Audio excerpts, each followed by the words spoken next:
Bueno, buenas tardes, compañeros, compañeras. Si les parece, vamos arrancando. En primer lugar, el agradecimiento para todos los que vinieron y sobre todo para nuestros invitados, invitadas acá a esta mesa, que la verdad que es un orgullo, una alegría tener esta mesa de lujo. En tiempos en donde parece que no nos está quedando tiempo justamente para frenar, para parar la pelota y encontrarnos desde distintos sectores, desde distintas experiencias, distintas trayectorias, a pensar lo que nos está pasando.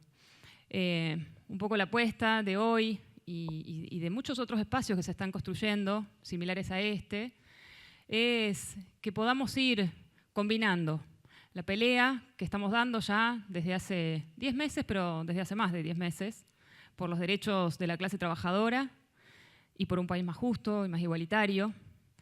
Combinarlo con momentos en donde podamos frenar y podamos encontrarnos para pensar las transformaciones profundas a las que estamos asistiendo y que nos interpelan y nos demandan soluciones y respuestas que no son las mismas de siempre. Al menos esa es la hipótesis, es la idea con la que me interesa partir en esta conversación, en este espacio que pretendemos esto, ¿no? Abrir otro capítulo de una conversación necesaria. Capítulo que no es el primero, porque el movimiento sindical argentino es profundamente creativo y se ha ido transformando y ha ido buscando soluciones y respuestas a los problemas de cada momento histórico, con mucha potencia y con mucha capacidad para reinventarse. Creo que este es tiempo, entonces, también de darnos esas instancias y esos momentos para poder hacer lo que tenemos que hacer, que es, además de resistir, además de seguir tratando de frenar y de reducir los daños de un gobierno que viene por los derechos de la clase trabajadora, no nos vamos a cansar de decirlo, también necesitamos este tiempo para la creación y para la construcción de caminos alternativos, de nuevos horizontes y de las herramientas sindicales necesarias para transitar esos caminos, recorrer hacia esos horizontes. Milei llegó en un escenario que ya era crítico. No hace 10 meses que nosotros estamos dando pelea. Llegó en un escenario que ya era crítico para la clase trabajadora y que era más crítico todavía para las organizaciones del trabajo. Hacía un tiempo estuvo muy de moda hablar de la autocrítica, pero siempre pensábamos en que era la clase política quizás la que tenía que hacer la autocrítica y me parece que también hay que asumir que desde las organizaciones del trabajo y desde el campo popular en general también nos debemos una reflexión profunda acerca de lo que fuimos capaces de construir como herramientas y como proyectos frente a esto que terminó finalmente triunfando en las urnas. Insisto con que el movimiento sindical ha tenido siempre la capacidad de crear horizontes nuevos. Pero también para eso tenemos que hacernos las preguntas incómodas y plantear algunas cuestiones que necesitamos revisar a fondo, ¿no? Y revisarlas a partir de conversaciones que tienen que ser lo más transparentes y lo más honestas posibles. Yo en estos compañeros que están sentados acá y en muchos otros encuentro esa capacidad, ese valor y esa osadía, la de animarse a pensar con honestidad, con profundidad, con valentía, las cosas que hay que pensar hoy, que son realmente decisivas para que podamos encontrar un camino alternativo a este camino del sufrimiento, del dolor y de la persecución también y la violencia contra las organizaciones de la clase trabajadora.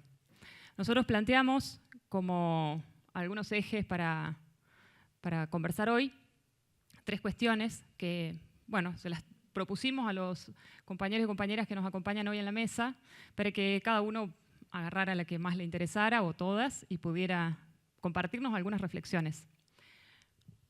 Una primera que tiene que ver con la cuestión de la representación de la clase trabajadora, ¿no? ¿Cuál es la situación hoy de los sindicatos, de las organizaciones del trabajo en términos de su capacidad de representar a la clase trabajadora realmente existente?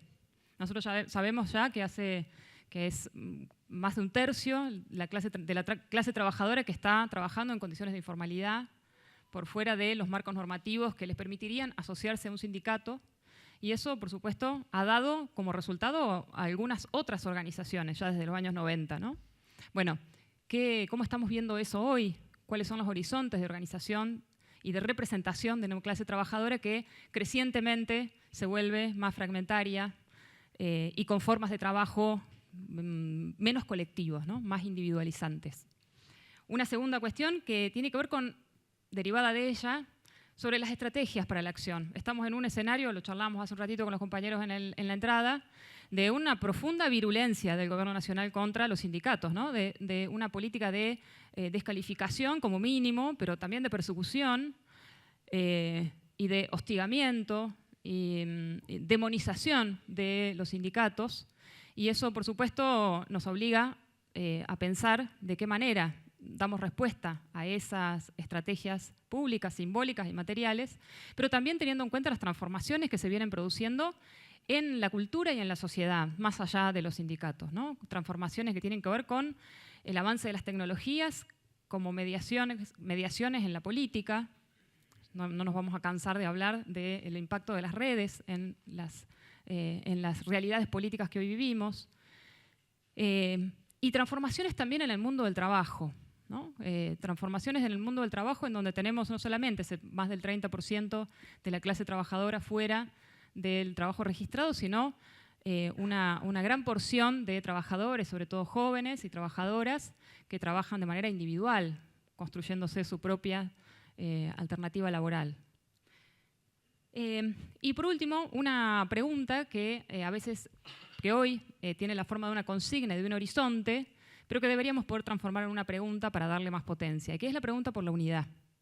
Digo que es una consigna. Ayer estuvimos acá mismo dándole nuestra malvenida al presidente Milei, en un escenario en donde la palabra unidad se repitió muchísimo, por suerte, porque es una vocación que el movimiento obrero organizado tiene muy clara y una necesidad que tenemos profundamente arraigada. Y sin embargo, creo que, o por lo menos esa es la propuesta para conversar, tenemos que pensar de qué se trata la unidad con quiénes, la unidad para qué, de qué se trata, cómo se construye la unidad y cuáles son las cosas que esa unidad nos permite resolver y cuáles no.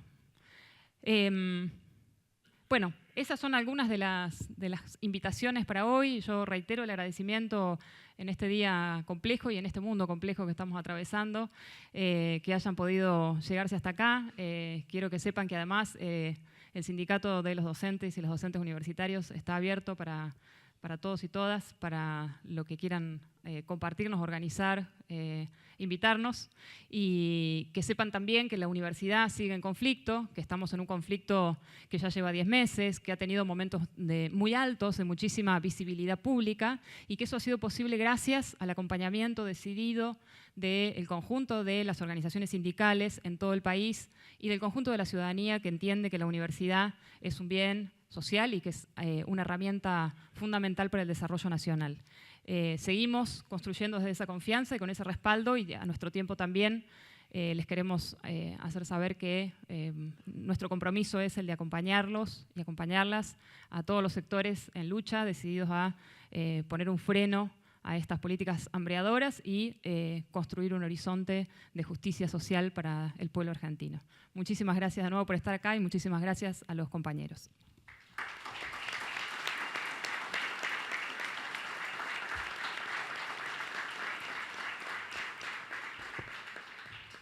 Bueno, vamos a empezar entonces con el uso de la palabra. El compañero Eugenio Bellafuore, que lo conocen creo que todos y todas, abogado laboralista de varios de los sindicatos que están presentes aquí y de otros. Él va a arrancar con algunas reflexiones e información y datos y caracterizaciones de las transformaciones del mundo del trabajo, que me parece que son un marco necesario para pensar también el rol y los horizontes del sindicalismo hoy.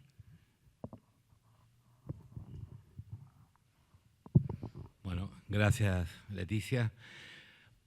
Un gusto bueno, discutir esto que con una gran parte de los compañeros y compañeras que están aquí lo hacemos frecuentemente, por suerte, lo hacemos en el marco de los conflictos que nos están uniendo, también por suerte, porque es un momento de reflexión. Creo profundamente que el nuevo sujeto social que requiere la etapa así como en los 90 demoró para transformarse y aparecer en el 2001 con una personalidad propia, dando nuevas voces y siendo un nuevo sujeto político a aquellos compañeros y compañeras que habían sido despedidos en el comienzo de los 90 y que nadie vio en el medio de esa década, cuando volvió a ganar el mismo presidente por una mayoría absoluta, que se estaba conformando el resultado de aquel sujeto, digamos que eran los compañeros y compañeras despedidos públicos y privados, ¿no?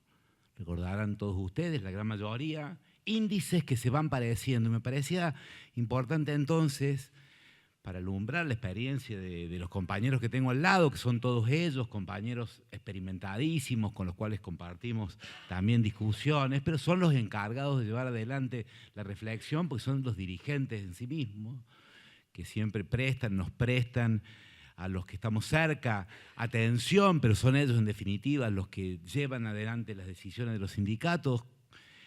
Algunas pautas que están pasando. Leti las marcaba, yo simplemente muy apretadamente quería mencionar algunas para dar un marco absolutamente precario, como en la etapa que nos toca, ¿no? Con la precarización como nombre. A ver, ustedes saben que una manera de que el CEPA, o un centro de estudios muy importante, ha dado hace muy poquito en un informe para tratar de encontrar con alguna astucia cómo medir la pérdida de trabajos en la Argentina registrados.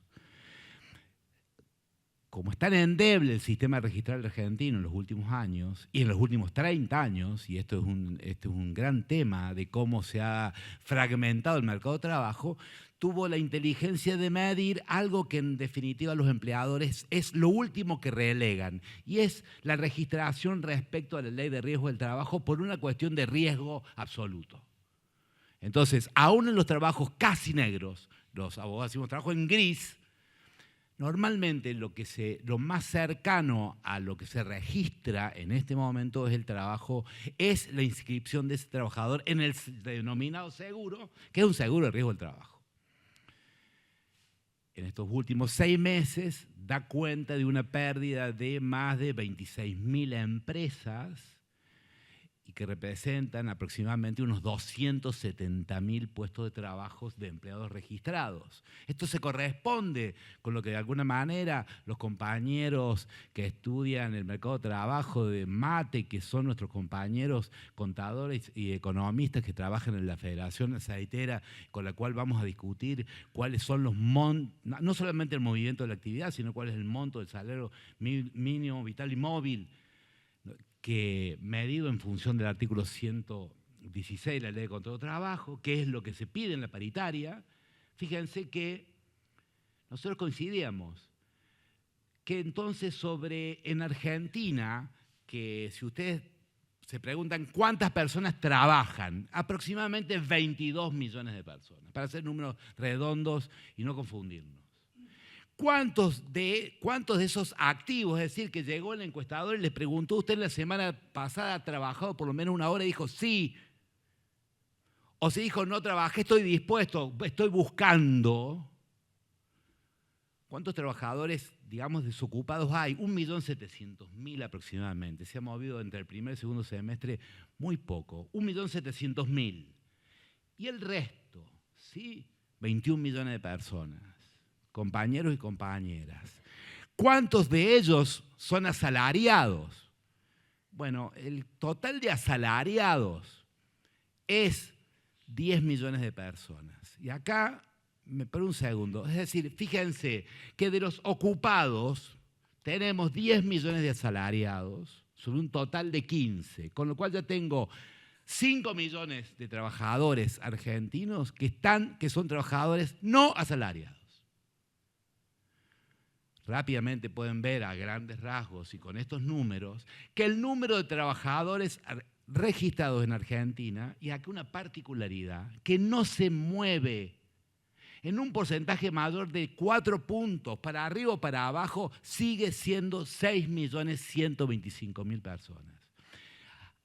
El corazón de lo que fue la representación más importante de los trabajadores en Argentina que eran trabajadores con ley, trabajadores con convenio colectivo, con ley de contrato de trabajo y con aporte y contribuciones al sistema de jubilaciones, de obra social, de asignaciones familiares, se ha paralizado hace más de 10 años en 6 millones de personas. Y el crecimiento explosivo en estos últimos 10 años ha sido de pasar de casi una insignificancia estadística a conformar una fuerza que en este momento es idéntica al trabajo no registrado. Para hacerlo rápidamente, porque son pocos minutos los que tenemos, pero ¿cuál es entonces el cuadro del mercado de trabajo que aceleradamente se descompone? Porque fíjense lo que acabamos de decir respecto a esta información del CEPA, de la pérdida de trabajadores registrados en esa cantidad. Es tremendo. Uno podría decir que la puja a los trabajadores registrados, asalariados que tienen convenio colectivo, más un total de 2.700.000 que el gobierno dice que es de trabajadores públicos, nacionales, provinciales, municipales, de universidades, es decir, de entidades gubernamentales autónomas, hace que ese grupo que conforma en este momento 9 millones de trabajadores y trabajadoras tenga posicionado al frente entre trabajadores desocupados, asalariados no registrados y trabajadores no registrados, una porción de casi 13 millones de personas. Por primera vez en la Argentina y desde hace más de un año, la puja al salario se da desde trabajadores que no tienen o registro laboral o directamente no están registrados como laborales y aparecen como monotributo social y una serie de otras nomenclaturas que se le da para identificarlos, o simplemente desocupados. Este es el marco de representación sobre la cual creo podemos hablar de representación de los trabajadores y trabajadoras en la Argentina. Es muy lejano, es muy diverso respecto a aquella forma de representarse los trabajadores y trabajadoras argentinas con convenio colectivo, con dificultad de representación o de participación sindical, porque la pregunta es, respecto a ahora, estas mayorías, ¿puede haber una homogeneidad en el sentido de la representación? Creo que este es uno de los grandes desafíos. ¿Cuáles son las formas en las cuales las políticas neoliberales, no solamente la actual, sino las que vienen actuando, las que han venido actuando, han moldeado la subjetividad de estos trabajadores? Nosotros nos preguntamos siempre, bueno, porque tenemos discusiones internas en la federación, con los compañeros petroquímicos, con los compañeros de ATE, que son los que a mí me toca acompañar, y otros tantos colectivos, y los compañeros que votaron a Milei, y tenemos que dar la discusión porque están allí, hoy están allí en las mismas asambleas. ¿Cómo se enfrenta estas discusiones? Me parece que esto es lo heterogéneo, estas precariedades, esta tendencia a la baja de los derechos adquiridos, son las que dieron lugar a lo que ocupa la orientación de la ley de bases, que me gustaría repasar algunos puntos, pero son centrales. La ley de bases del 9 de julio, que había intentado mucho más ampliamente estar vigente con el decreto de necesidad de urgencia 7023, que fue suspendido en la justicia en enero. Por eso no había reforma laboral hasta el 9 de julio. A partir del 9 de julio hay reforma laboral. Se llama Ley de Bases, parafraseando al libro de Alzogaray, Bases para la conformación de una república liberal del año 68, ¿no? Más que a las bases de Alberti, parece que son a las bases de Alzogaray.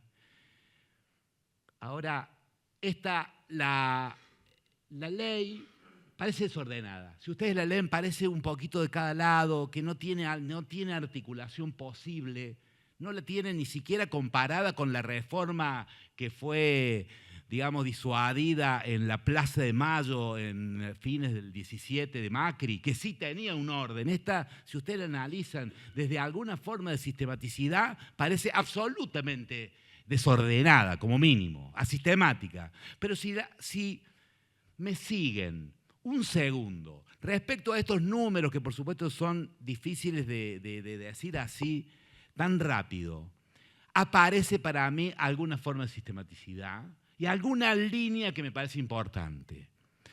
Lo primero que se hace es derogar, en primer lugar, todas las multas de trabajo en negro. Esta era lo que se decía la patria de los abogados del juicio y del gran juicio laboral. Todos los abogados laboralistas, todos los jueces laboralistas, todos los sindicalistas en general conformamos una sociedad ilícita para estafar y arruinar la potencia de los emprendedores en Argentina. Con esta propuesta se dijo hay que derogar toda la formulación de la ley que se lleva puesta el esfuerzo de las familias que ponen en un emprendimiento, porque viene uno, le hace, no voy a decir los calificativos, digamos, con lo que del uno que viene, y hace un juicio y con el abogado se llevan todo.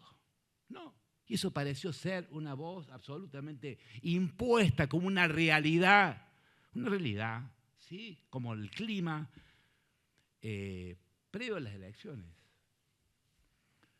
Era imposible discutirlo en una mesa, ¿no? Era una realidad. Y el que lo decía cometía una herejía de poner en cuestionamiento esto.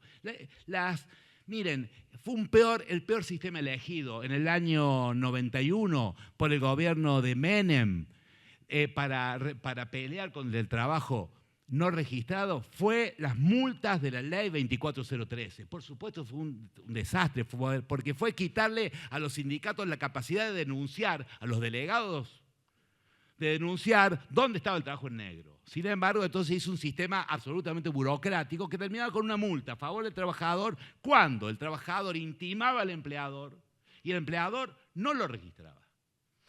Si lo despedían y hacía juicio, 8 años después, esa multa duplicaba el valor de la indemnización que hay por despido. ¿Se entiende? Entonces los empleados decían, no, me llevan. Bueno, pero algo no hiciste. Bueno, registrar un trabajador en la Argentina es imposible.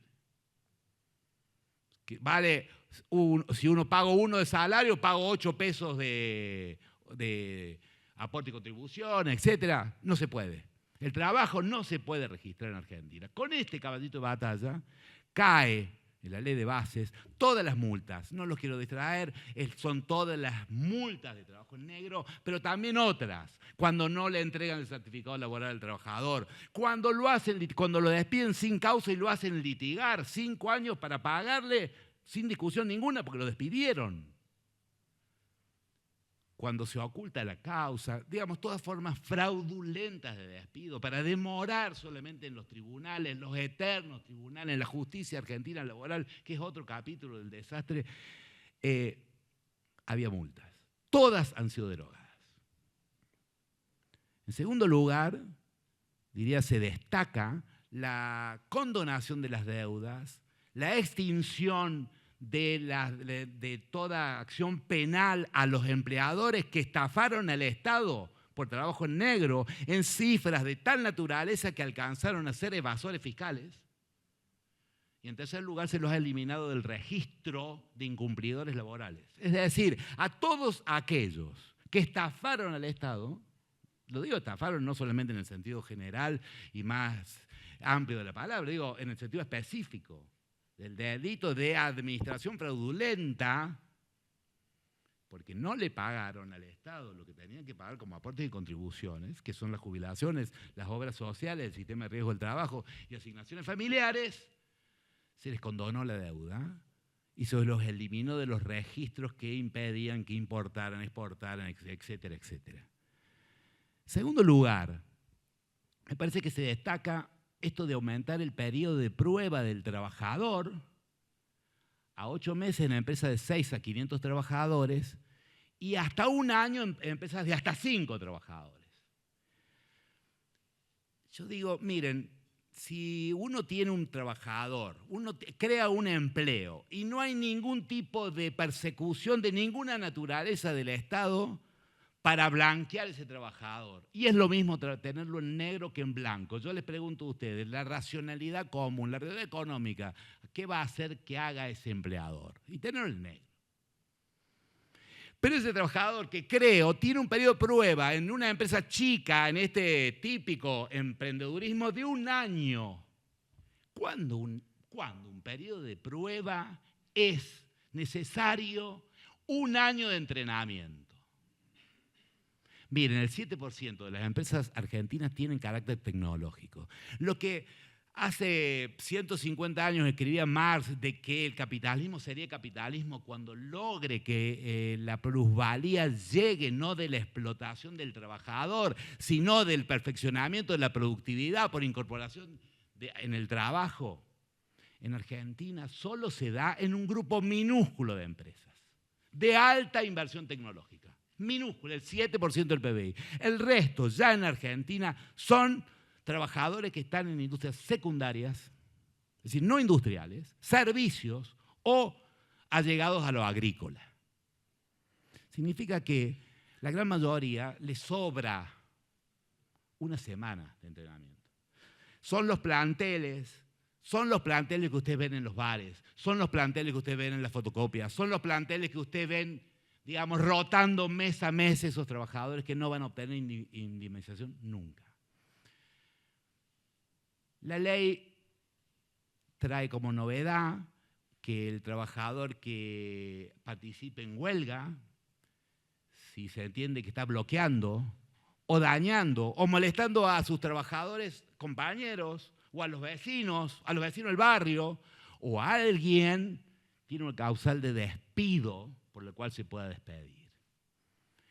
Y que si yo quiero despedir a un trabajador invocando peyorativamente alguna forma de discriminación, lo puedo hacer.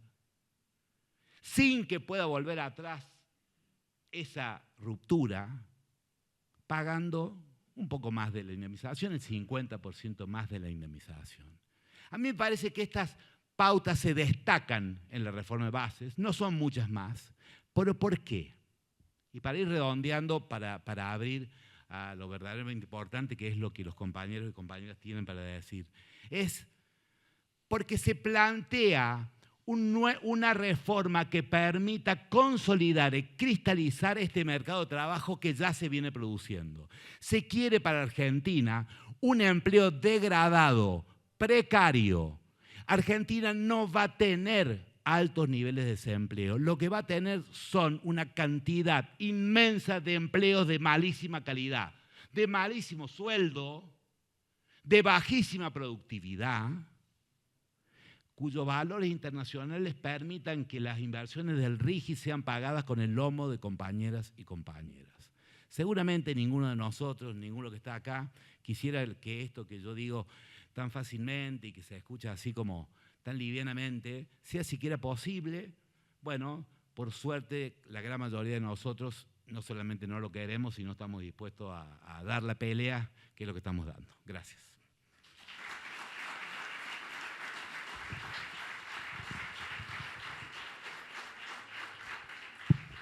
Bueno, muchas gracias, Eugenio.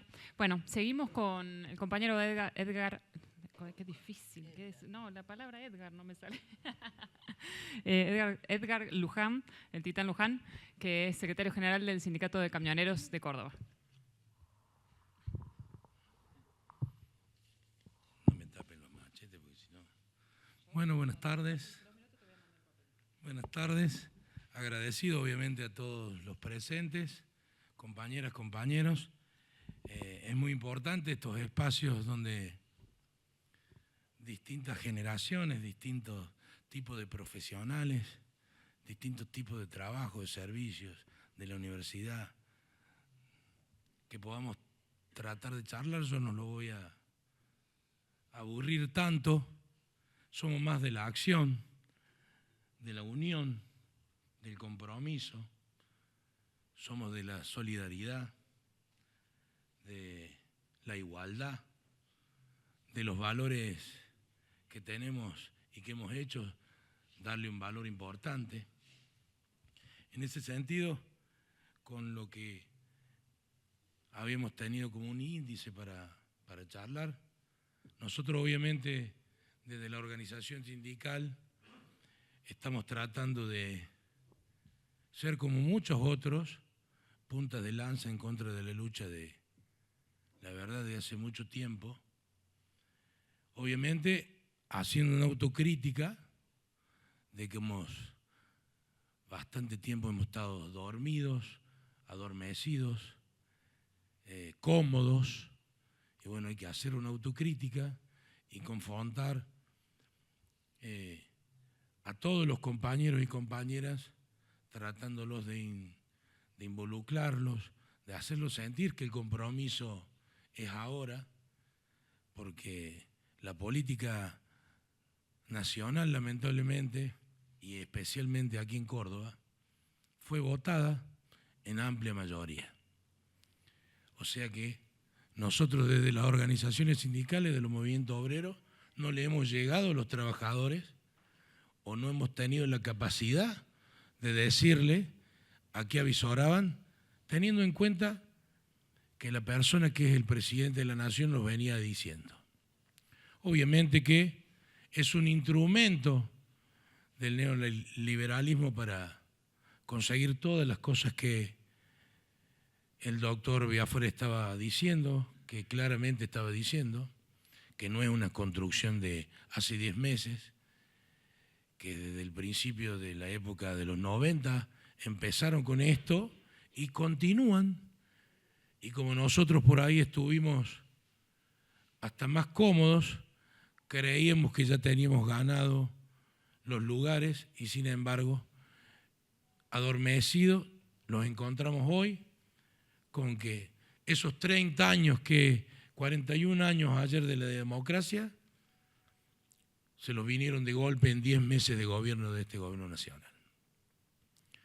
En ese sentido, desde las organizaciones sindicales, aparte de la unidad, aparte de resistir, de poner en valor la justicia social, la honestidad, la creatividad, el movimiento obrero tiene que unirse, tiene que ser creativo, pero ya con otros métodos, tratar de ser en la comunicación, capacitando a cada uno de nuestros dirigentes, de nuestros compañeros y compañeras, para tratar de avisorar y dar una pelea, una resistencia que realmente es infinitamente necesaria. Las estrategias de los sindicatos desde que uno está dirigiendo un movimiento obrero que está en unidad con el movimiento obrero ha sido la resistencia. Hay que cambiar el paradigma y ser creativos y capacitarlos entre todos, principalmente como los ganó el gobierno nacional, que fue con la comunicación, con la app, con los jóvenes. Involucrarlos a los jóvenes, enseñarles y decirles qué es lo que es la justicia social y toda esa doctrina que la gran mayoría de nosotros conocemos y defendemos. Yo para no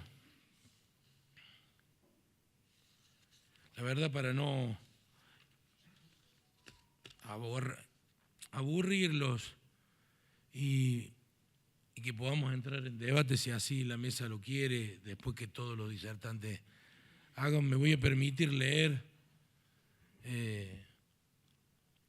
una frase, un texto de Eduardo Galeano. Y con eso termino y agradezco a la mesa que me ha dado la posibilidad y pueda debatir y conversar, discutir todos los temas con respecto al trabajo, a los trabajadores, la igualdad, la justicia social. Dice así: la sociedad de consumo consume fugacidades, cosas, personas. Las cosas fabricadas para no durar mueren al nacer. Y hay cada vez más personas arrojadas a la vera del camino del desarrollo. Los numerosos nadies, los fuera de lugar, son económicamente enviables, según el lenguaje técnico. La ley de mercado los expulsa. ¿Qué destino tienen los sobrantes humanos? El sistema los invita a desaparecer. Les dice, ustedes no existen. Gracias, compañeros y compañeras.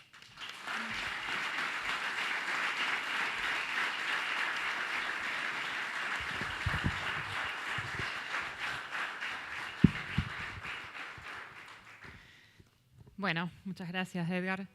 Continuamos entonces con la compañera, también conocida por todos, Hilda Bustos, secretaria general del Sindicato de la Unión Obrera Gráfica Cordobesa.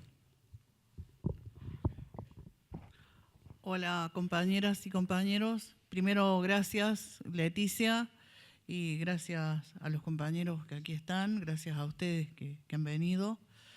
Bueno, yo creo que es un tema muy amplio, todo lo que planteó Leticia, y creo que hay una cuestión que nos preguntamos en forma permanente en los sindicatos, cómo es que estamos así como estamos hoy, con una debilidad de condiciones que han permitido esto que decía Eugenio, de que apareciera este gobierno que ya, como decía Titán, no, digamos, trabajadores no hicieron, digamos, no se detuvieron a ver lo que decía la dirigencia sindical, que no había que votar a esta posibilidad, y fue todo lo contrario. Llegamos, creo, porque en parte, como también decía Titán, estábamos muy cómodos y no vimos una realidad que es la que permite. Creo que hay muchas lecturas para explicar lo que pasa, lo que pasó, por qué el voto y por qué estamos como estamos.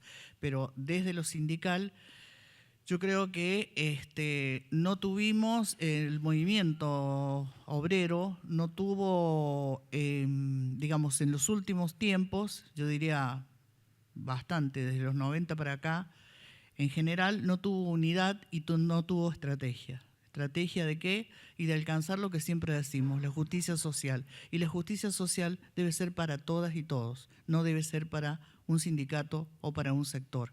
Tiene que ser igualitaria. Y creo que esto se perdió de vista. Muchas veces añoramos tiempos pasados, sobre todo en Córdoba, cuando se dieron luchas importantes desde el cordobazo para acá, y decimos, ¿por qué hoy no estamos en estas condiciones? No estamos porque la clase trabajadora es otra, porque las condiciones económicas son otras y porque el capitalismo está en otra etapa. Y esto creo que nos tiene que llevar a reflexionar, porque creo que vamos a seguir perdiendo si no nos detenemos a pensar cuál es la mejor forma de luchar contra esto. No es la clase trabajadora en la Argentina empieza a perder una parte importante de lo que había sido la acumulación de derechos conseguidos a través de las luchas, esto es, de luchas de muchos años, y que empiezan a perder con la dictadura. La dictadura ejerce, no solamente suprime físicamente a miles y miles de trabajadores y dirigentes sindicales, sino que mocha la ley de contrato de trabajo original que no pudimos recuperar. A pesar de que cuando vino la democracia decíamos que caigan las leyes de la dictadura, no pudimos recuperar los 120, creo, artículos que fueron eliminados o modificados por la dictadura, que permitieron a Martínez de Hoz llevar adelante su plan, que bueno, continúa hoy. Y nos quedaron estos.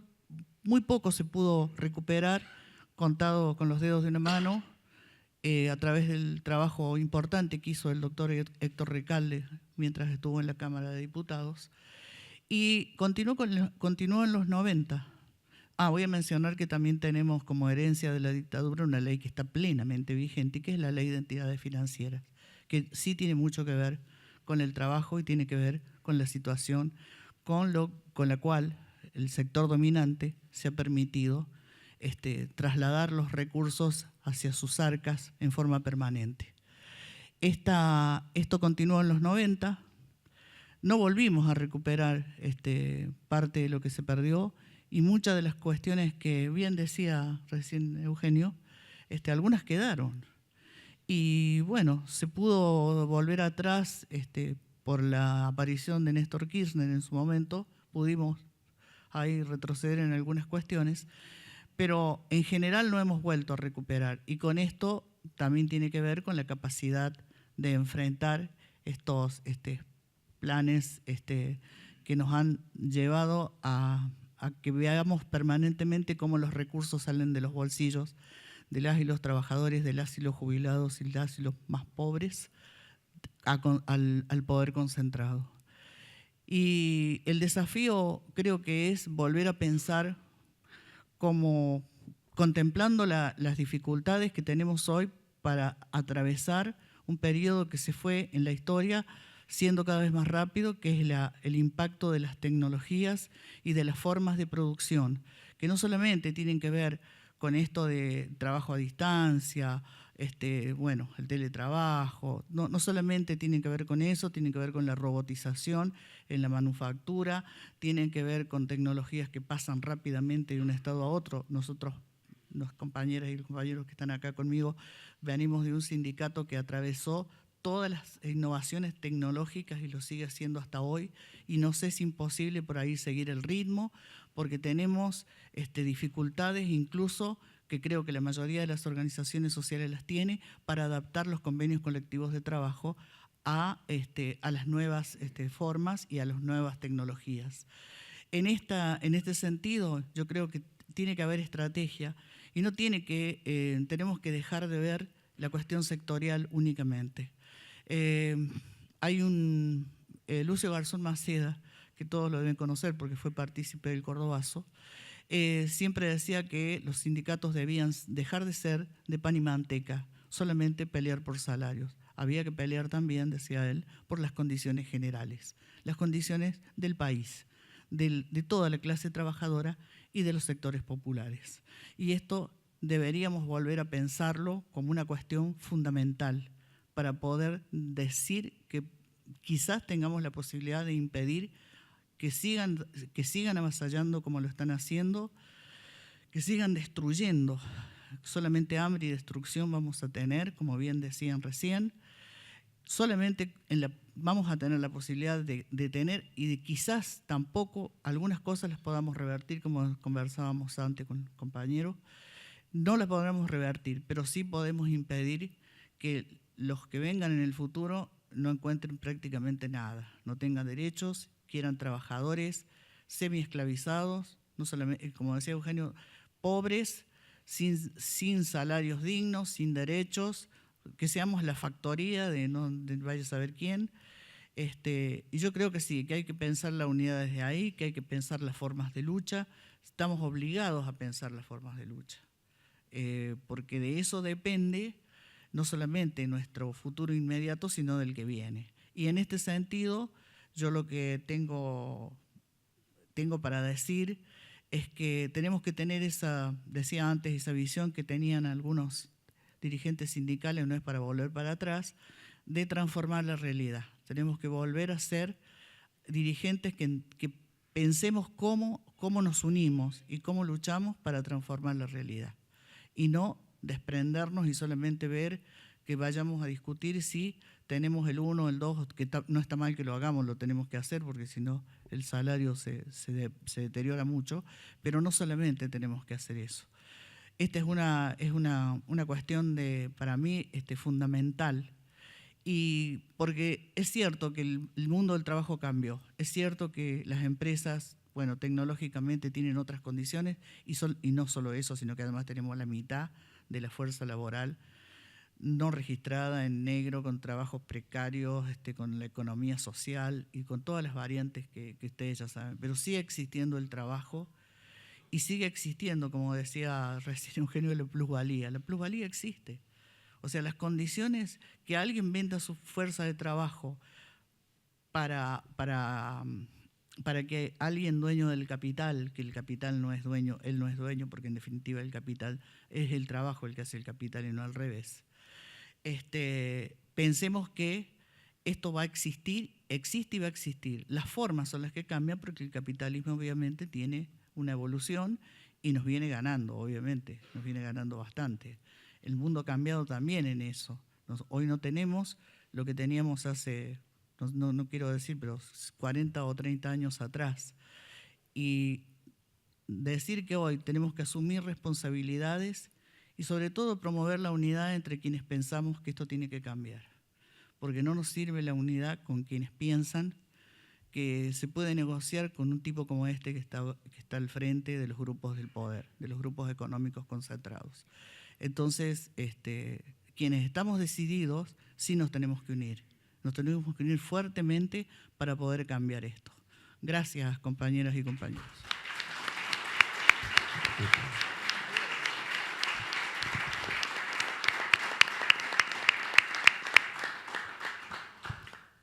Bueno, muchas gracias, Hilda. Lo voy a presentar a Daniel Jofra, que es el secretario general de la Federación Aceitera de Argentina. Y con él también agradecerle a Diego, que es, no lo mencioné, pero a Diego, secretario general del Sindicato de Aceiteros de Tancacha, y que fue el que impulsó esta actividad, que nos conocemos hace poquito, pero la verdad que, bueno, en el marco de estas peleas que estamos dando, también tenemos estas alegrías, ¿no? De poder conocer a otros compañeros y compañeras que están dando otras peleas. Y también, además de eso, saludar a los compañeros de Petroquímica de Río Tercero, que también están dando una pelea enorme.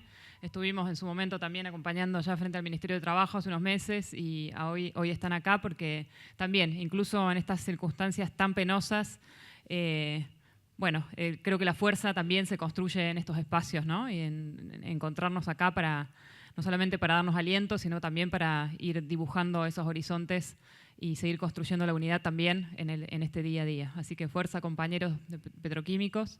Entonces le dejamos la palabra ahora a Daniel Jofra.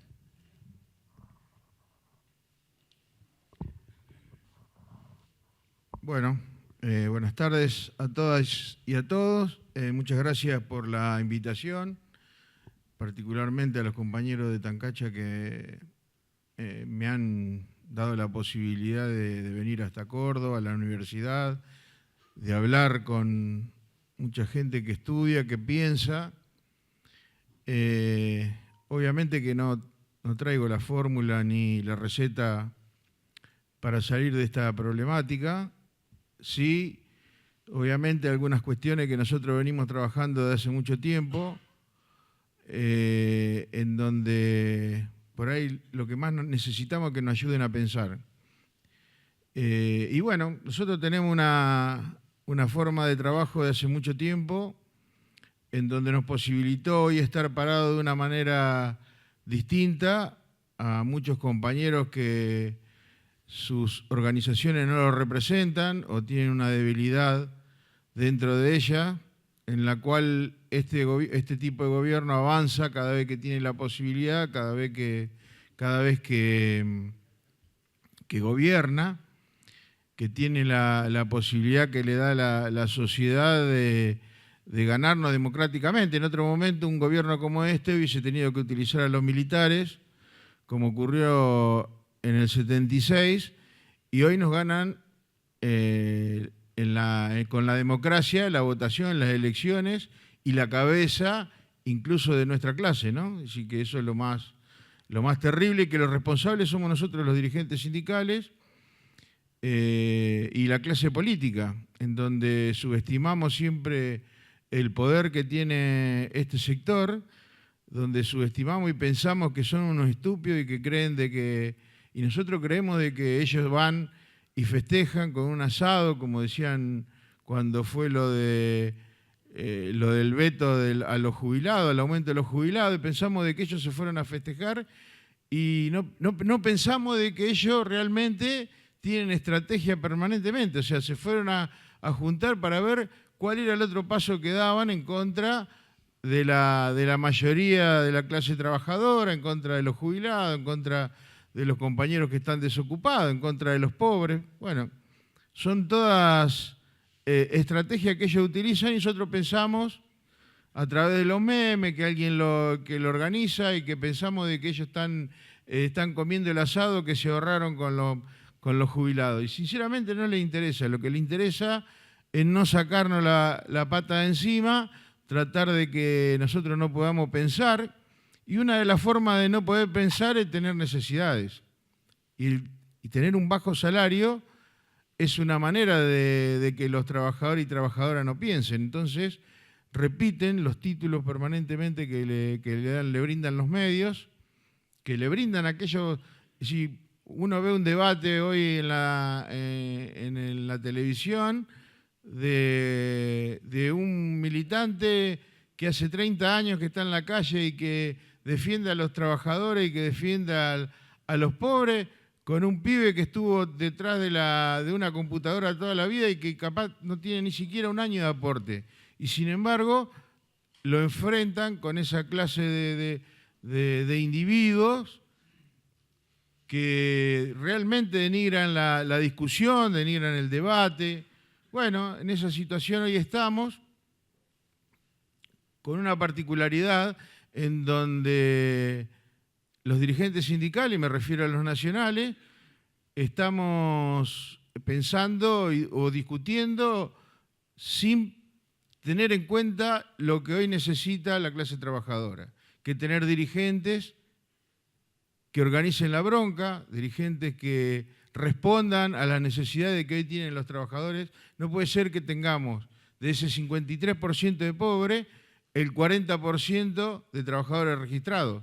Es una responsabilidad de los sindicatos, de las organizaciones que no han sabido representar estos últimos 15 años, 20 años, a sus trabajadores, a sus trabajadoras, para que hoy tengan un salario que satisfaga las nuevas necesidades como lo establece la Ley de Contrato de Trabajo en el artículo 116 y la Constitución Nacional que bien citaba Eugenio en primer lugar.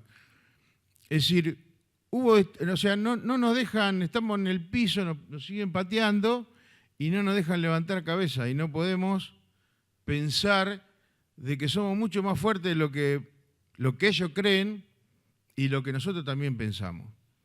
Nosotros, ¿qué es lo que dice la CGT? Y hablo de la CGT porque yo soy parte administrativamente, nosotros estamos adheridos a la CGT y yo soy muy crítico, hace muchos años que soy muy crítico de la CGT, no porque quiero estar dentro de la CGT o dentro de la comisión de la CGT, sino porque quiero que haya un cambio realmente. O sea, todos los dirigentes sindicales que uno más o menos ve que pinta para algo, ¡tac!, lo absorbe el partido político. Y ese es el gran error que cometemos a la hora de pensar en la unidad, a la hora de pensar estrategia, a la hora de armar un frente, porque cada vez que se arma un frente a nivel nacional, y generalmente digo a nivel nacional, pero es en Buenos Aires, lo primero que se plantea, hoy no se plantea si la situación de los trabajadores y trabajadoras en nuestro país cada vez se deteriora más, sino a quién van a apoyar en las elecciones legislativas del año que viene, incluso dentro de 3 años, quién va a ser el candidato apoyado por la clase trabajadora para las presidenciales. Y eso ocurre porque los tiempos de los trabajadores, los tiempos de los jubilados, los tiempos de los necesitados, de los pobres, no son los mismos tiempos de los dirigentes sindicales. Entonces nosotros nos tomamos todo el tiempo porque decimos, bueno, no hay queja de la clase trabajadora, ¿para qué vamos a hacer un paro si nadie dice nada? Y nadie dice nada porque la clase trabajadora está triste. Está triste porque otra vez se vieron defraudados por un nuevo gobierno que pensaron ellos, no en su gran mayoría, sino ese porcentaje que necesitan este tipo de gobierno para poder gobernar. Entonces tenían la ilusión de que sea algo distinto a los anteriores, que son los verdaderos culpables de que hoy esté este gobierno acá. No le podemos echar la culpa a los votantes son víctimas del sistema. Los votantes, si bien nosotros se lo hemos advertido, los votantes pensaron de que este gobierno iba a ser distinto, que iba a igualar las posibilidades que teníamos como trabajadores, y sin embargo ocurrió todo lo contrario, porque siempre este tipo de gobierno lo único que hace es una transferencia de recursos de los bolsillos de los trabajadores y trabajadoras hacia las empresas que siempre vienen ganando, como las petroleras, la de alimentación. Y esto ocurrió en diciembre, no ocurrió al año. Un año tienen de gobierno y hicieron un desastre fenomenal que, como decía la compañera, en 41 años de democracia todavía no hemos podido recuperar lo que perdimos en la época de los militares. Y con gobiernos supuestamente progresistas. Pero no es la culpa de los gobiernos progresistas, los gobiernos populares, los gobiernos nacionales, o como se quieran llamar, que algunos se disfrazan de eso y después hacen una porquería de gobierno como la que hizo Fernández, sino que la responsabilidad es nuestra, porque nosotros creemos que en algún momento va a venir el Mesías político que nos va a salvar. Creemos de que un partido político nos va a salvar y no empoderar y trabajar para empoderar al movimiento obrero, que es la organización más fuerte que tenemos. Porque ustedes fíjense que la CGT, a pesar de la basura que integran a muchos dirigentes sindicales de la CGT, y sin embargo, cuando hace un paro y convoca una movilización, mete 800.000 personas en la calle. Entonces, creo que tenemos que dejar de llorar, de quejarnos, de replicar cosas que todo el mundo sabe de lo que está haciendo este gobierno, y sí pensar en cómo encaminamos a la clase trabajadora a través de nuestros dirigentes sindicales.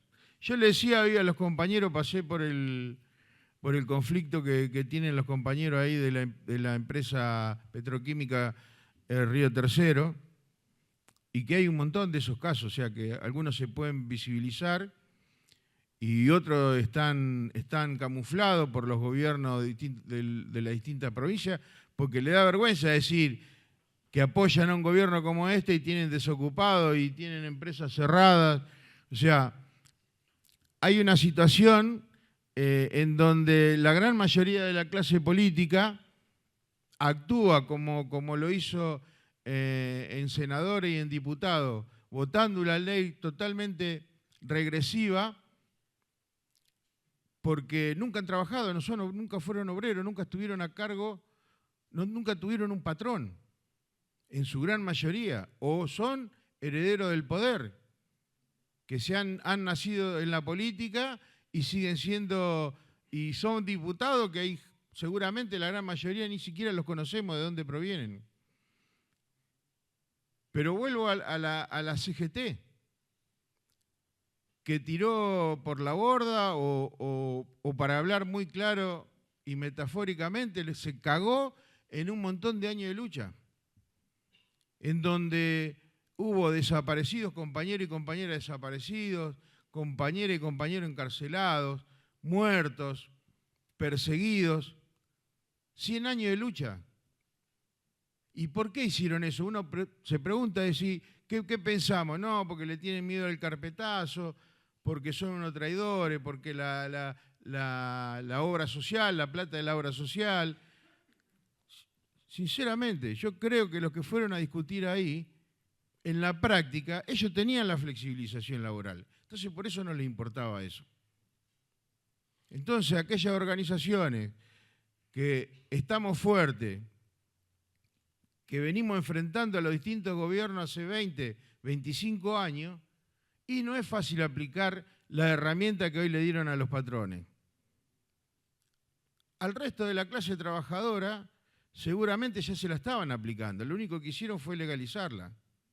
Entonces, ¿qué es lo que decimos nosotros? ¿Qué es lo que hace esta organización? Y más allá de putear a muchos dirigentes nacionales, nosotros salimos a luchar.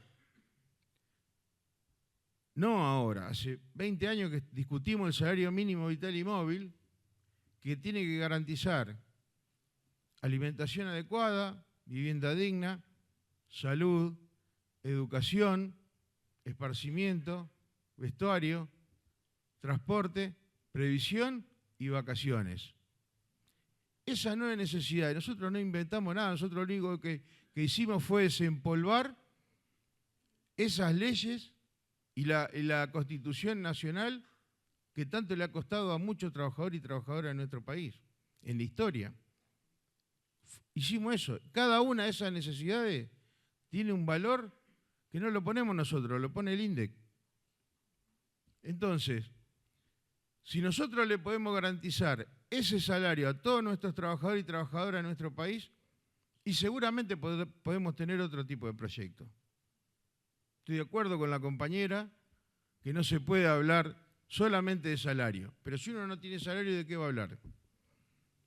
¿De qué le podemos hablar a la clase trabajadora si el trabajador y trabajadora está pensando cómo puede llegar a fin de mes?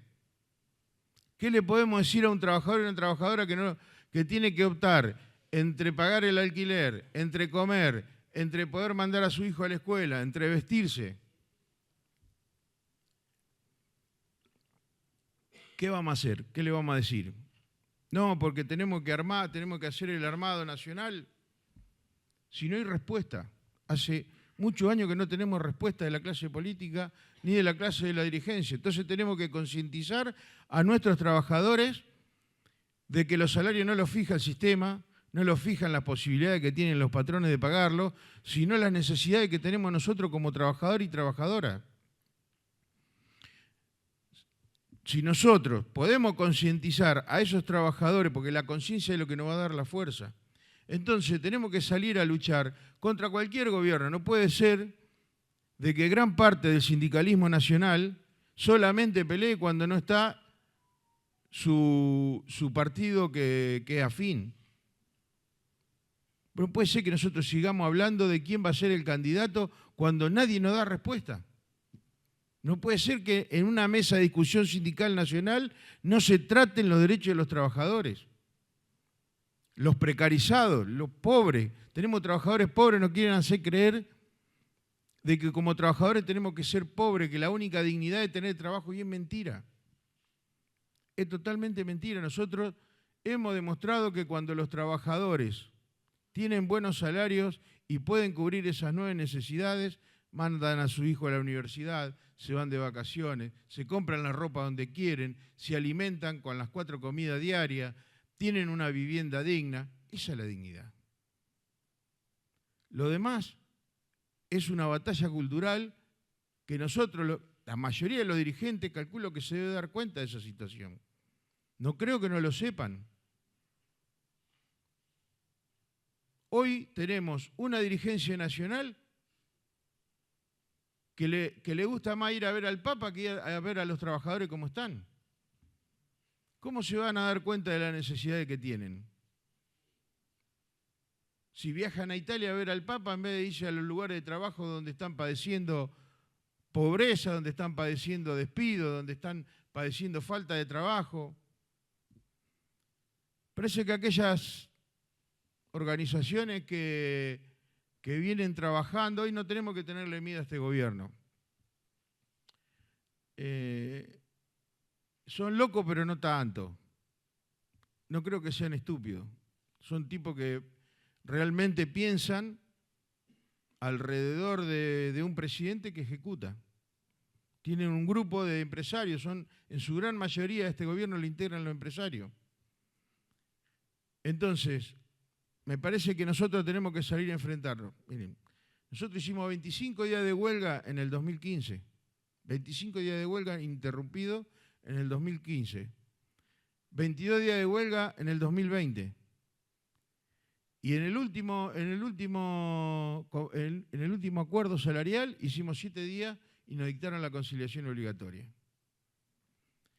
¿Quién está de representante de la Secretaría de Trabajo? Cordero, un tipo que era abogado de Techín y que fue a defender qué iba a hacer el trabajador si trabajaba 6 horas con el resto de las horas libres que iba a tener. Eso es lo que piensa el secretario de Trabajo. Así que imagínense el desprecio que nos tienen a nosotros, a la clase trabajadora. El problema, ¿saben cuál es? Que nosotros no respondemos de la misma manera, porque nosotros lo deberíamos decir en todos lados que lo despreciamos a ellos.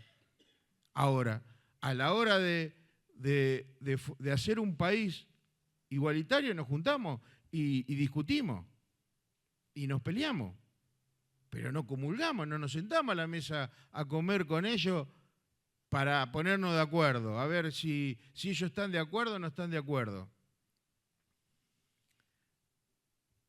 nosotros tenemos que garantizarle el salario mínimo vital y móvil a todos los trabajadores.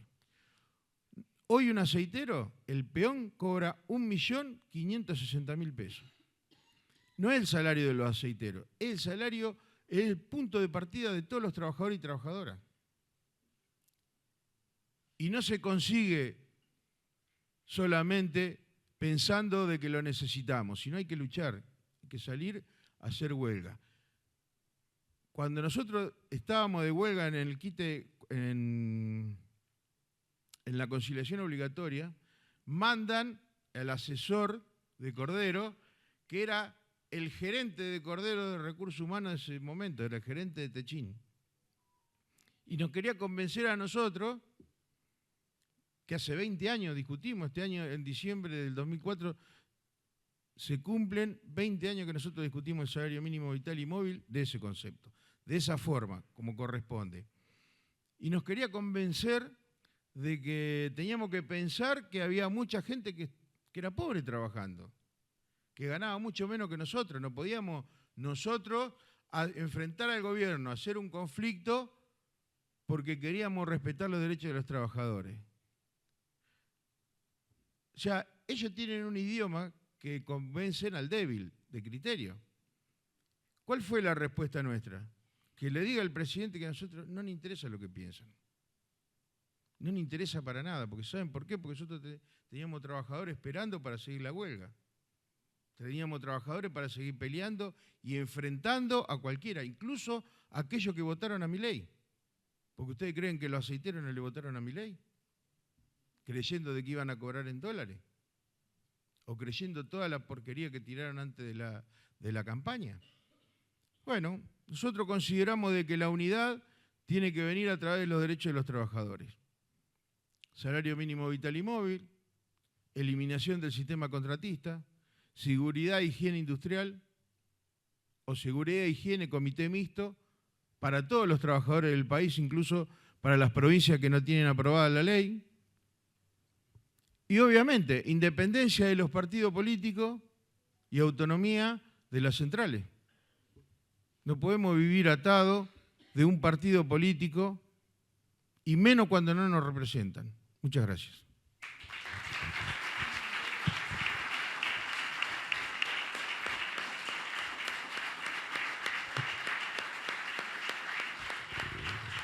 Bueno, muchas gracias, Daniel, y a todos por sus exposiciones. Nos queda un ratito, ¿no? Sí, perfecto.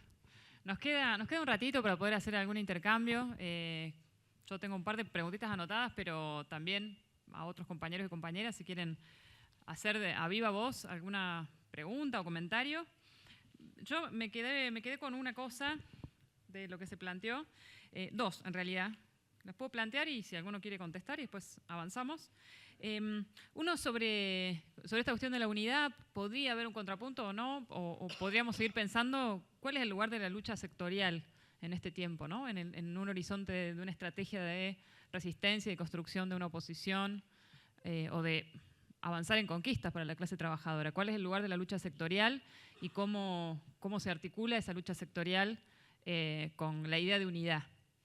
Y pienso también en sindicatos, acá acaban de llegar compañeros de ATE, muchos sindicatos del sector público también, que estamos dando peleas y que nuestra relación con nuestro empleador tiene esa particularidad, ¿no? Que es ese Estado al que el gobierno pretende desmantelar o corroer. Y la otra era... Bueno, una pregunta más o algo más para seguir pensando la relación entre lo social y lo político, ¿no? Esta pregunta o esta histórica tensión entre la construcción de poder sindical y su traducción o no en la esfera política, en la participación política. Digo, tuvo diversas formas a lo largo de la historia. Acá Daniel plantea algo muy, muy claro y muy concreto. Pero bueno, quizá hay otras ideas también, o hay que pensarlo también contextualmente, ¿no? Me parece que también su análisis tiene que ver con el contexto actual. Pero bueno, esas dos cosas, por quien quiera tomar la posta. A ver, todo aquello que luchamos siempre hay contradicciones y pensamientos diferentes. Yo no estoy de acuerdo. ¿Por qué no estoy de acuerdo? Porque durante 41 años de democracia no hemos obtenido los resultados que uno cree cuando supuestamente tiene dirigente afín. Si vos me hubiese preguntado hace 4 años atrás de Alberto Fernández, vos decías, bueno, qué sé yo, era la esperanza cuando fue lo de Vicentín, de retomar la soberanía, ¿viste? Y vos decís, bueno, son vientos de cambio, y sin embargo no ocurrió eso. Yo estoy totalmente en desacuerdo de que los dirigentes sindicales participen de los partidos políticos, porque el partido nos absorben los mejores hombres, que son muy pocos, o por lo menos son muy pocos los que están a nivel nacional, y pierden fuerza con el partido, porque incluso dirigentes nacionales que hacían huelga y que defendían a sus trabajadores terminaron haciendo lo que le dicen el partido. Entonces, en ese caso yo creo que es mejor empoderar al movimiento obrero, como lo era en los 70, en los 60, donde los partidos políticos, donde éramos la tercer parte del poder, donde los partidos políticos le iban a pedir a los sindicatos o a las organizaciones sindicales un hombre que represente o una mujer que represente los intereses de los trabajadores. Y éramos muchos dentro de la legislatura, en todo el país. Hoy somos minoría, hoy somos totalmente minoría. Hoy hay un 70%, y no te estoy hablando de un partido, el 70% de los legisladores del país son representantes que la clase que defienden es la clase empresaria, el capitalista, los intereses que representan. Nosotros hemos ido a hablar con dirigentes políticos que representaban a Santa Fe, que representaban a Córdoba, y votaron la ley sin mirarla, o sea, ni siquiera vergüenza les dio. Entonces, si nosotros seguimos pensando de que tenemos que participar políticamente en la política partidaria y no empoderar al movimiento obrero, pues imagínate si nosotros tendríamos hoy un movimiento obrero como en los 70, ¿vos creés que este tipo hubiese avanzado lo que hizo en un año? No hubiese avanzado, ni siquiera hubiese pasado de diciembre, que hubiésemos quemado el país. Porque si nosotros le hacemos una huelga, yo te digo, ¿qué es lo que hubiese hecho yo si yo hubiese integrado la CGT junto a 15 organizaciones que tienen impacto económico en el país? 15. Con el resto de las organizaciones, y lo salgo a enfrentar a este gobierno. Porque yo nunca tuve la responsabilidad de integrar la CGT, ni de tener la responsabilidad de gobernar un país. Pero sí sé negociar con los empresarios. Y este es un gobierno de empresarios, y lo que más le afecta a los empresarios es no ganar plata o perder. Entonces, si nosotros podemos lograr de que haya 15 organizaciones que tengan el 50% de la divisa del país en favor de la clase trabajadora y de los derechos de los trabajadores, bueno, después vemos a ver quién es el más guapo de todos. Si es el partido que gobierna o la clase trabajadora.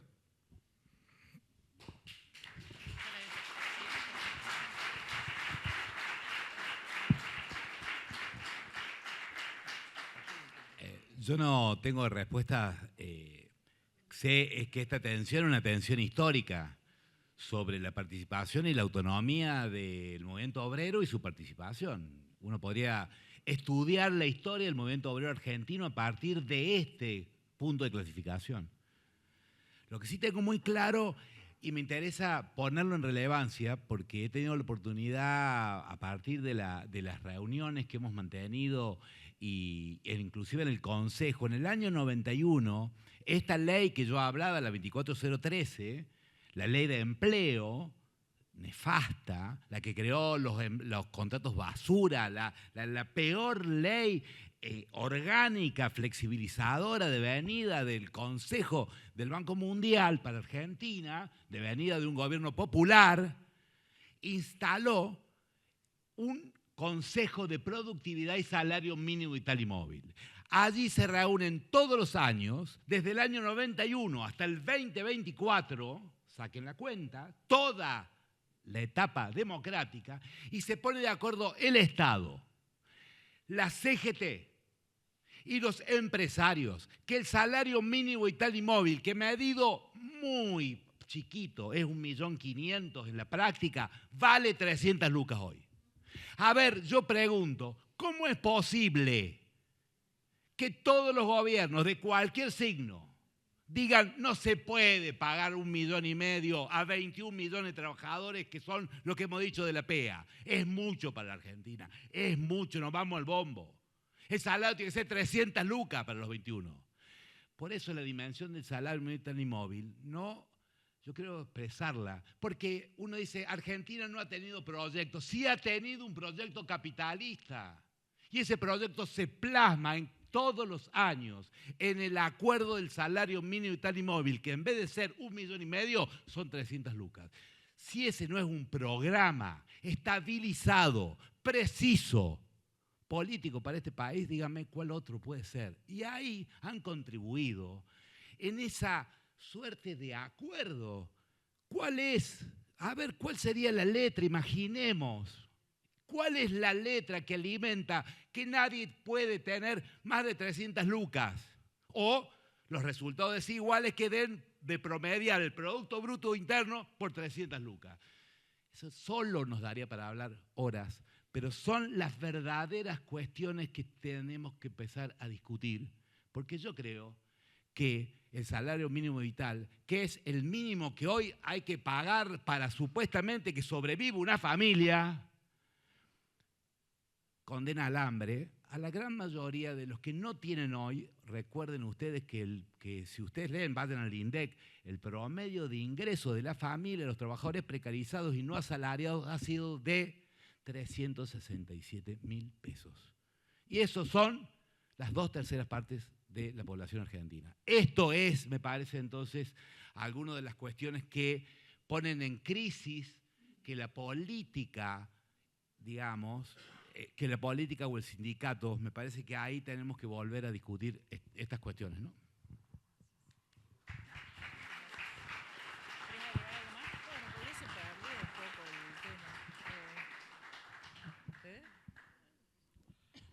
Bueno, me voy a referir porque si no Leticia quedó con las preguntas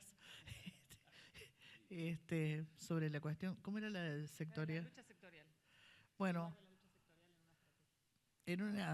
las luchas sectoriales, yo sí fui la que dijo que hay que trascender por ahí las luchas sectoriales para poder mirar más allá.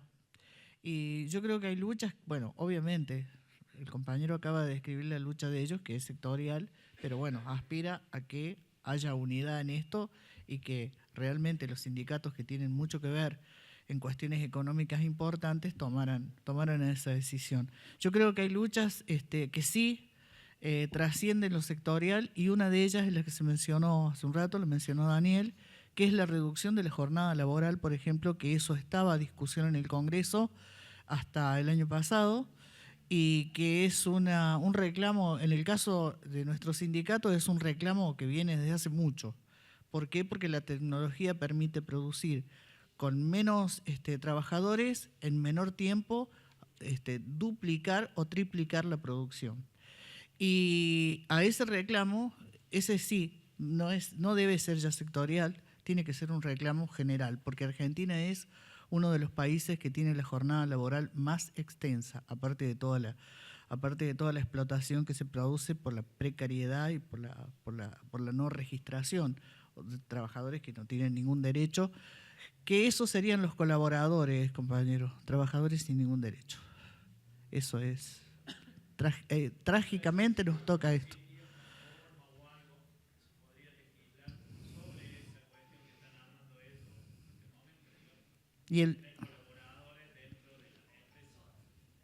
Sí, eso se va a prestar al fraude también, porque el fraude totalmente, o sea, esto está abierto, esto está hecho por los empresarios, como bien se decía acá. Esto no es algo que esto lo escribieron ellos. No sé si Funes de Rioja directamente o algún abogado del estudio, pero no sale de ahí. Me parece que, y volviendo al tema de las luchas, yo creo que se ha sectorizado muchísimo en los últimos años, porque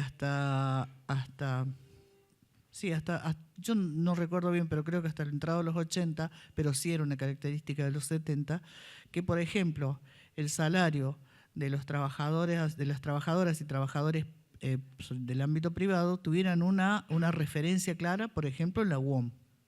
Una vez que firmaba la UOM, era como que era una situación de más homogeneidad salarial y de condiciones. Hoy no tenemos ese marco, entonces la heterogeneidad es mucha y por eso las cuestiones sectoriales se visibilizan muchísimo más de esa manera. No hay una cuestión, ese es otro de los cambios que se han sufrido en los últimos 30 o 35 años. No sé si eso responde.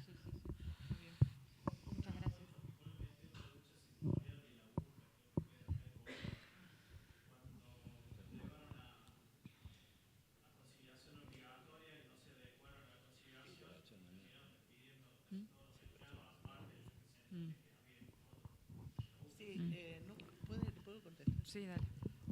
Ese conflicto fue un ejemplo, yo creo que es emblemático en Córdoba de los últimos años, porque no solo se estigmatizó a todas las trabajadoras, sobre todo eran trabajadoras las despedidas, eran las trolebuseras. Se estigmatizó, se hizo una campaña muy fuerte en contra del sindicato y en contra de sus trabajadores. Reclamaban un derecho, reclamaban una diferencia salarial que les correspondía por derecho y que un dirigente sindical de la UTA Córdoba traicionó y entregó. Eso permitió, a partir de ahí, que la UTA, ustedes han visto, no aparece en ningún lado, UTA como sindicato. Una lástima, un dolor realmente que sea así, que sea justamente el sindicato de Atilio López, al que mató a las 3A hace 50 años y que fuera el dirigente sindical que más alto llegó a un cargo en Córdoba, que fue vicegobernador. Hoy ese sindicato está, a partir de todo eso que ocurrió, está derrotado y ni siquiera aparece en las luchas que deberían hacer ellos mismos, ¿no? Bueno, me parece que alguna punta en relación a seguir pensando esto estuvo en lo que decía Eugenio sobre el horizonte del trabajo en la Argentina que pretende este gobierno, ¿no? Un horizonte de trabajo precario, sin derechos, un empleo degradado, para el cual no hace falta, un tipo de mano de obra, de fuerza de trabajo, para la cual no hace falta la universidad que tenemos. Me parece que lo que está en juego y el ataque del gobierno contra la universidad claramente no es un ataque que tenga que ver con la falta de fondos, sino con el desinterés y la nula necesidad de una universidad como la que tenemos para el proyecto de país que se está plasmando hoy en las políticas económicas y laborales. Así que me parece que ahí tenemos una discusión y un punto en común para pensar trabajadores, trabajadoras y estudiantes también, estudiantes como futuros trabajadores de un mercado de trabajo cada vez más precario y cada vez con menos derechos. Bueno, y a mí me quedaba, no sé si hay alguien más, a mí me quedaba una cosa más que es una preocupación que es muy concreta y que también lo conversamos siempre y con distintos compañeros, una preocupación muy fuerte por los ataques sistemáticos que estamos recibiendo de los sindicatos, que van desde bueno, el hostigamiento por redes, la retención o la anulación de los descuentos sindicales que desfinancian a los sindicatos, las intervenciones de las obras sociales, bueno, también las medidas que restringen la protesta, ¿no? Que son formas también de ataque a la organización. Bueno, es como una cantidad de... El gobierno en todos los ámbitos tiene una estrategia de avanzar, y lo que sirve, sirve, lo que no sirve se tira y se sigue avanzando. Y ha desplegado realmente un arsenal de formas de ataque contra los sindicatos que quizá, me pregunto si no es tiempo de que podamos pensar en conjunto, ¿no? ¿Cuáles son las cosas en las que deberíamos afirmarnos y que deberíamos defender de manera colectiva, con todas las herramientas, con la mayor convicción? ¿Cuáles son esos puntos débiles o cuáles son nuestras fortalezas para hacer frente a estos ataques? Porque me parece que está claro que más allá de la confianza que nos tenemos como movimiento obrero, están teniendo una gran capacidad para dar legitimidad y para desarticular a las organizaciones sindicales. Bueno, una pregunta por ahí para los compañeros, a ver qué opinan de cuáles son las cosas en las que nos deberíamos hacer fuertes o cuáles deberíamos afirmar y qué cosas deberíamos enfocar como lugares de resistencia frente a estos ataques. ¿Alguien quiere? Sí. yo una general y es, un poco lo decía el Cabezón, bueno, Jofre, no nos decimos, para los amigos. Más allá de las inmensas traiciones, diferencias, imposibilidad de unidad en la práctica, que por ahí es parte de lo que hemos venido a charlar hoy, dentro del movimiento obrero y particularmente de la CGT. Garzón Macea decía, como Ida lo traía, que solo se puede hablar de un movimiento obrero cuando tiene un proyecto de país propio, ¿no? Bueno, hace rato que se ha quebrado esa posibilidad, pero está latente. Cada vez que empezamos a discutir está latente. Es decir, la normalidad que este gobierno pretende, creo yo, desde en una mirada un poquito más, no sé si filosófica, pero por lo menos ideológica, es la mirada de una normalidad que permita que las reglas del mercado sean las verdaderamente fluidas, las verdaderamente veloces. Allí todo es fluido y ahí no puede haber obstáculos. Y aún con este movimiento obrero desorganizado, debilitado, con contradicciones, vive todavía la posibilidad de una transformación. Vive la posibilidad del encuentro con los trabajadores, del encuentro con la universidad, del encuentro con las fuerzas que han nutrido siempre la pelea en este país. Por eso es que para esos peligros está Bullrich. El límite al sueño es Bullrich. Integra el mismo equipo. Su normalidad es una calle muy chica. Y es por eso el ataque constante de los sindicatos. No porque crea que algunos son más peligrosos que otros, sino porque engendran, creo yo, la posibilidad del cambio y la transformación. Porque, como decíamos antes, sigue estando en manos de los trabajadores la generación de la riqueza en este país. Siguen siendo 22 millones de trabajadores los que producen el PBI en este país. Entonces yo creo que en primer lugar seguramente hay un punto de encuentro, porque ahí vive esa posibilidad de la defensa de la protesta social, de la defensa de la huelga, de la defensa de los mecanismos de resistencia públicos que se da en la calle, se da en la posibilidad de que no pueda un protocolo permitir, digamos, que se penalice y se criminalice la protesta por un lugar, y en segundo lugar que esta forma denigrante de encontrar al sindicato como una manga de mafiosos que le quita la plata a los trabajadores, que ustedes habrán visto las formulaciones en este último paro al transporte, ya llevado a cuestiones tan provocativas, permita el debilitamiento de las organizaciones sindicales en sus aportes, en la contribución de los trabajadores a los cuales representan. Yo creo que son disputas centrales, porque también ahí vive la posibilidad que tenemos de que eso que es un sueño lo sea y no quede lamentablemente dormido en esta etapa tan difícil. ¿Puedo aportar algo más a lo que dice Eugenio? Más que nada en la práctica. A ver, yo creo en la lucha sectorial por una cuestión de que hemos intentado y se sigue intentando la unidad a través de distintas organizaciones, que como le dije anteriormente, se habla de las elecciones legislativas o a quién candidato a apoyar y no de las necesidades que hoy tienen los trabajadores. Y la necesidad que tienen los trabajadores, los desocupados, los jubilados, los maestros, es hoy. Entonces, si uno no tiene dentro de esa necesidad o dentro de ese planteo que uno le puede hacer a un patrón o le puede hacer al gobierno, no tiene como herramienta fundamental la huelga, no tiene sentido. Es ir a llorar, ir a chillar o zapatear por algo que está en nuestras manos. Pero si no podemos generar conciencia. Miren, cada vez que nosotros paramos, ¿quién me llama de ustedes, de Córdoba? Cadena 3. ¿Qué decía Cadena 3 en el último conflicto que nosotros hemos, en el de 22 días y en el de ahora, de este último año? que decía, sin maltratarme, ¿no?, sino diciéndome de que se quejaban los del campo porque no podían llevar su poroto de soja a las terminales portuarias.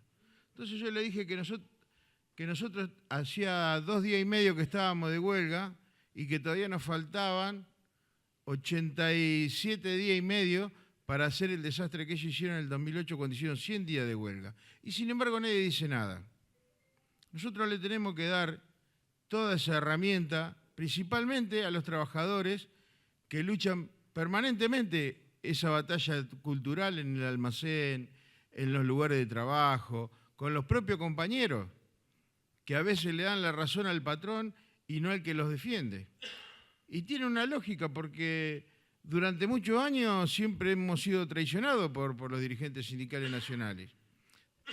Obviamente que eso tiene un origen, ¿no? Es decir, en el 76 y previamente en el 75 con el peronismo y la AAA no han sacado a los mejores hombres, o en su gran mayoría, en donde el 60% de los desaparecidos son trabajadores y trabajadoras, son compañeros nuestros. Entonces, no podemos mirar para otro lado. No es casualidad lo que está pasando en Córdoba después de haber tenido grandes dirigentes como Tosco.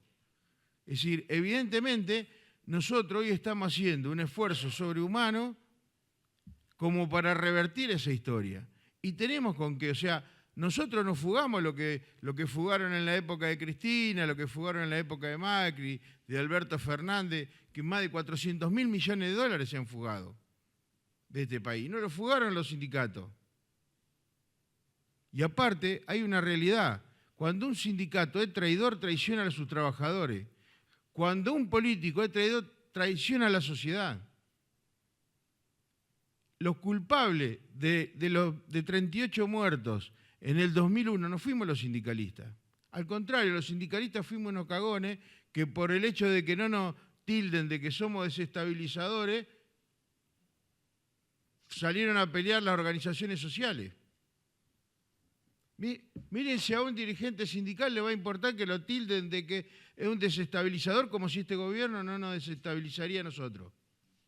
Es una locura pensar, siempre estamos pensando en cómo nos van a tildar. ¿Qué le importa a nosotros? A mí no me importa absolutamente nada qué es lo que piensa este gobierno. Que diga, que vaya y diga, sí, el paro de los aceiteros va a desabastecer las góndolas del país porque los trabajadores y trabajadoras o la sociedad no va a poder consumir aceite. Cuando en otra época, o no muy lejana, los empresarios encanutaban el aceite para que suba y ponían 1 o 2 aceites y no había huelga en ese momento. No quieren hacer creer que la plata de los trabajadores, la plata en el bolsillo de los trabajadores genera inflación y en el bolsillo de los empresarios no. Bueno, eso hay que revertirlo y tenemos muchas herramientas, tenemos mucho argumento como para salir a discutir. Lo único que hay que animarse, no hay que tener vergüenza de la huelga, no hay que tener vergüenza a los paros y a reivindicar los derechos de los trabajadores y trabajadoras. No podemos tener vergüenza de defender a nuestra clase.